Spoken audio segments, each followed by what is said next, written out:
ناظرین، بہت افسوسناک خبر ہے کہ سینیٹر عثمان کاکڑ کا انتقال ہو گیا اور جمہوریت کے لیے بلند کی جانے والی ایک بہت بڑی آواز خاموش ہو گئی۔ سینیٹر صاحب اپنے خیالات کا اظہار ہمیشہ بڑے دبنگ طریقے سے کرتے تھے، کسی قسم کے خوف کا اظہار انہوں نے نہیں کیا۔ ان کے خیالات میں ہمیشہ بڑی کلیئرٹی ہوتی تھی۔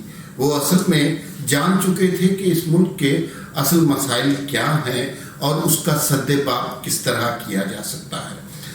میری سینیٹر صاحب سے ایک ملاقات تھی اور یہ ملاقات میں نے خود فرمائش کر کے ان سے کی تھی۔ میں عمر کے جس حصے میں ہوں کوشش کرتا ہوں کہ لوگوں سے نہ ہی ملوں، اور خاص طور پہ جو وزراء سینیٹرز وغیرہ ہوتے ہیں ان سے میں خاص طور پر اعتراض کرتا ہوں۔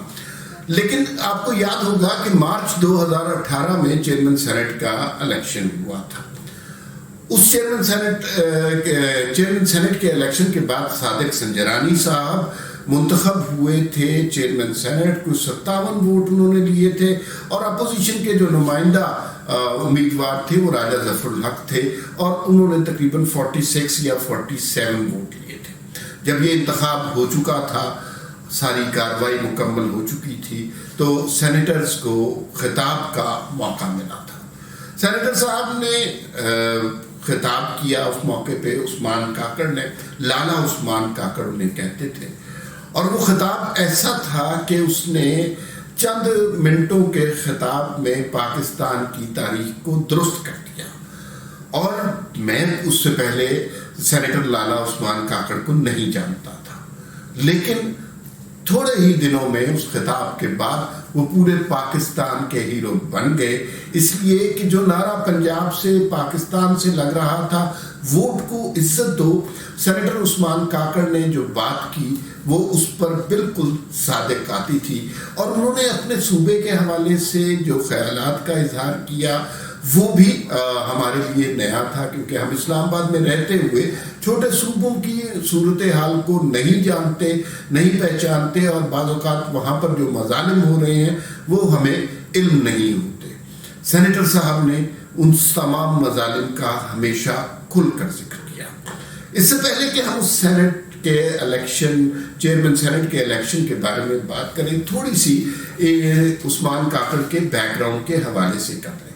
عثمان کاکڑ اسٹوڈنٹ لیڈر تھے اور بڑے دبنگ لیڈر تھے۔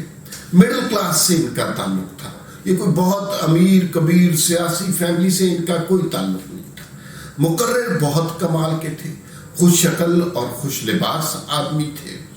بات جو کرتے تھے اس میں دلیل بھی ہوتی تھی اور لہجے میں دم بھی ہوتا تھا۔ 40 سال سے ایک ہی پارٹی سے وابستہ تھے۔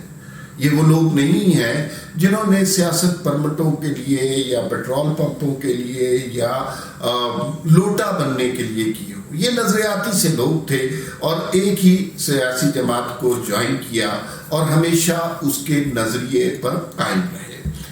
کسی قسم کا کرپشن کا الزام یا کسی قسم کی مالی اعانت حاصل کرنے کا الزام ان کی شخصیت کے اوپر نہیں لگ سکتا تھا، اس لیے کہ یہ دو ٹوک رہنے والے لوگ تھے اور انہوں نے ساری عمر ایک ہی نظریے کی پرواہ کی اور وہ نظریہ جمہوریت تھا۔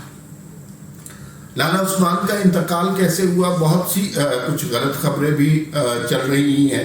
کچھ لوگ کہہ رہے ہیں کہ ایک گاڑی کے حادثے میں ان کو تک چوٹ پہنچی تھی، یہ بات درست نہیں ہے۔ ان کا انتقال بنیادی طور پر جو تکلیف انہیں ہوئی وہ برین ہیمریج کی تھی۔ یہ اپنے گھر میں گر گئے تھے اور ان کے سر پر چوٹ آئی تھی۔ وہ چوٹ جو ہے وہ ان کے انتقال کی وجہ نہیں بنی۔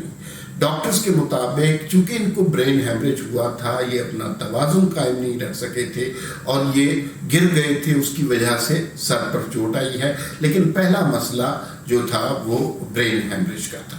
اس کے بعد انہیں سول ہاسپٹل میں داخل کرا دیا گیا، وینٹیلیٹر پہ یہ چلے گئے تھے اور ان کی حالت بہت زیادہ نازک تھی، کومے میں ان کی حالت تھی اور وہ ہوش میں نہیں آ رہے تھے۔ پھر سی ایم ایچ میں لے جایا گیا. وہاں پہ بھی سنا ہے کہ کوئی سرجری بھی ہوئی ہے لیکن اس سے کوئی افاقہ نہیں ہوا. اس موقع پر پیپلز پارٹی کی جانب سے, سندھ حکومت کی جانب سے, بلاول بھٹو کی جانب سے بڑا احسن اقدام ہوا. انہوں نے ایک ایئر ایمبولینس بھیجی اور تاکہ ان کو لفٹ کر کے کراچی کے بہتر ہسپتالوں میں لے جایا جا سکے جہاں علاج کی تمام تر سہولیات ہو. وہاں پر انہیں لے جایا بھی گیا اور ان کی پارٹی کے لوگ بہت شکر گزار تھے پیپلز پارٹی کے, بلاول بھٹو کے.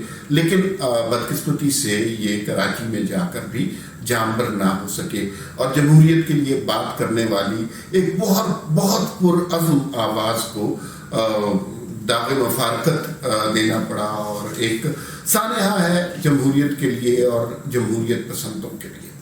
میں آپ کو اپنی ملاقات کا قصہ سناتا ہوں. میری جب ان سے ملاقات ہوئی تو سینٹ کے الیکشن, چیئرمین سینٹ کے الیکشن کے دن تھے اور اس کے بعد کی بات تھی. میں نے انہیں خود فون کیا, کہیں سے ان کا نمبر تلاش کیا اور ان سے درخواست کی اور میں نے بتایا کہ میں لکھتا ہوں.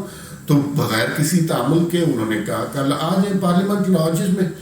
اچھا, میں وہاں گیا تو مجھے کوئی زیادہ تجربہ نہیں ہے ایسی جگہوں پر جانے کا, تو کوئی پروٹوکول نہیں تھا. ایک 2 کمرے تھے اور وہ بالکل اس کے اندر پردے سے لگے ہوئے تھے اور جو آتا تھا سامنے سینیٹر صاحب بیٹھے ہوتے تھے. تو میں جس وقت پہنچا اتفاق سے وہ کھانے کا وقت تھا اور یہ کھانے میں بھی بہت سادہ سا کھانا, کوئی دال ترکاری اس طرح کی چیزیں تھی. لیکن جو اچھی بات تھی کہ جب یہ کھانا ہو رہا تھا انہوں نے مجھے شرکت کی دعوت دی. جو شخص اس دوران اس پردے سے اندر داخل ہوا وہ ملازم تھا, کوئی سینیٹر تھا, کوئی پولیٹیکل لیڈر تھا, کوئی پارٹی ورکر تھا, اس کو انہوں نے کھانے میں شرکت کی دعوت دی اور وہ ایک مجمع سا بنتا گیا. جس کا جو نصیب تھا وہ تھوڑا بہت کھاتا رہا. جو انہوں نے گفتگو کی وہ بڑی اہم گفتگو تھی. ماشاء اللہ کے ادوار کے حوالے سے انہوں نے بڑے واضح طور پر بتایا, خاص طور پہ ضیاء الحق کے حوالے سے وہ بہت کریٹیکل تھے. انہوں نے واضح طور پہ یہ بتایا کہ ضیاء الحق کے بعد پاکستان میں کبھی جمہوری حکومتوں کو انتقال اقتدار نہیں ہوا, ہمیشہ شراکت اقتدار ہی ہوا ہے. کبھی بھی جمہوری حکومتوں کو موقع نہیں ملا کہ وہ اپنی پوری طاقت کے ساتھ سول سپریمیسی کا نعرہ بلند کر سکیں. ہمیشہ جمہوری طاقتیں کمپرومائزنگ سچویشن میں ہی رہے ہیں. وہ خفا بھی تھے, وہ خفا تھے پیپلز پارٹی سے کہ 1988 میں جب بے نظیر آئی تھی ان کے پاس ایک واحد موقع تھا جب پاکستان میں وہ سول سپریمیسی کا نفاذ کر سکتی تھی, اب عوام کی طاقت سے جمہوریت کو منوا سکتی تھی. لیکن اس وقت بھی انتقال اقتدار نہیں ہوا, شراکت اقتدار ہوا. ضیاء الحق کے بارے میں جو الفاظ استعمال کرتے تھے اور میں وہی الفاظ استعمال کروں گا جو وہ سینٹ کے فلور پر بھی استعمال کرتے رہے ہیں. انہوں نے کہا کہ جس جنگ میں ہمیں دھکیلا گیا وہ ہماری جنگ نہیں تھی, روس کی اور امریکہ کی جنگ تھی اور اس میں ایک ڈکٹیٹر نے ہمارے بچوں کو شہید کروایا.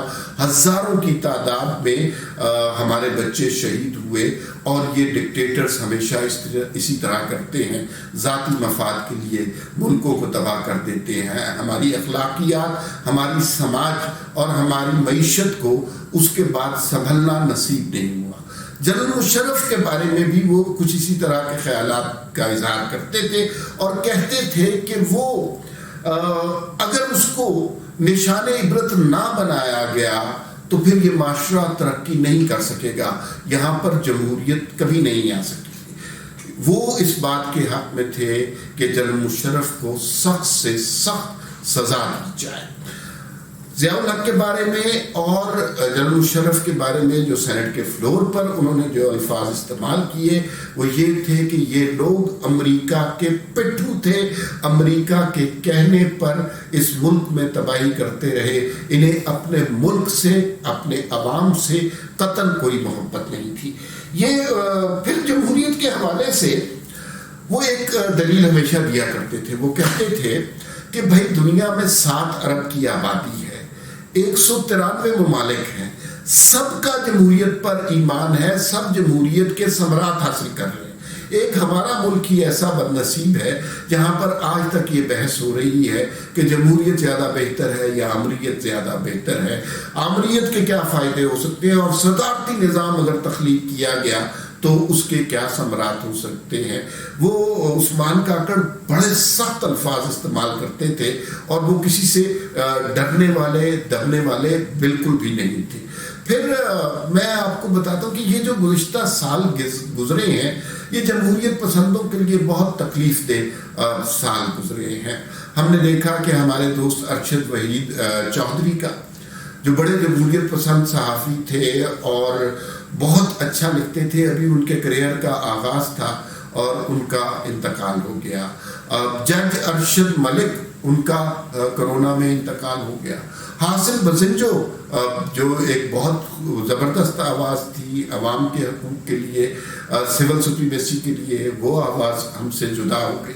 پھر اس کے بعد آپ نے دیکھا جسٹس جو سیٹھ وقار تھے ان کا انتقال ہو گیا. وہ بھی ان کے فیصلے، انہوں نے اپنے فیصلے میں کہا تھا کہ جنرل مشرف اگر زندہ نہیں ہے تو ان کی لاش کو کئی دنوں تک ڈی چوک میں لٹکایا جائے.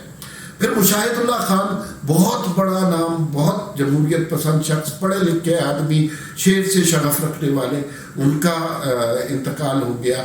اور پھر اب عثمان کاکڑ کا انتقال ہو گیا. یہ بہت زیادہ بڑے دھچکے ہیں جمہوریت کے لیے اور اس سے ظاہر ہے مایوسی بھی ہوتی ہے، لیکن قدرت کے کاموں میں کس کا دخل ہے. لیکن سینیٹر لالا عثمان کاکڑ کے انتقال کا صرف ان کی پارٹی کو، ان کے صوبے کو نقصان نہیں ہوا، یہ جمہوریت کے لیے اور پورے پاکستان کے لیے ایک ناقابل تلافی نقصان ہے.